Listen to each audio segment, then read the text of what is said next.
Manthar HD news से मैं हूं आपका मेज़बान दिलबर हुसैन। हमने आपको पहले भी बताया था कि टिड्डी दिल की जो अफज़ाइश नस्ल है ये चुलिस्तान में बहुत ज़्यादा है। इस वक्त हम जहां पर पहुंचे हैं, जहां पर टिड्डी दिल के जो है ना बच्चे जो हैं वो करोड़ों के हिसाब से जो है फिर रहे हैं। पहले टिड्डी दिल जो आई थी उसका पीले कलर की थी, उसके बाद जो है उसकी अफज़ाइश नस्ल जो हुई है उसमें जो है बच्चे बहुत ज़्यादा हैं।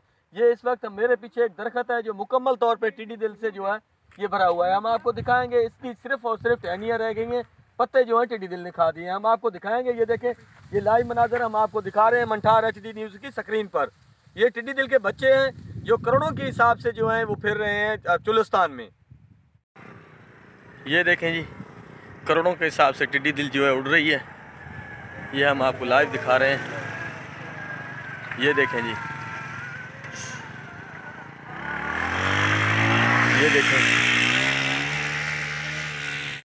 हमारे चैनल को लाइक कीजिए, शेयर कीजिए, कमेंट्स कीजिए। देखते रहिए मंठार एचडी न्यूज़, आपको रखेगा हर लम्हा बाखबर। आपका अपना news channel Manthar HD news.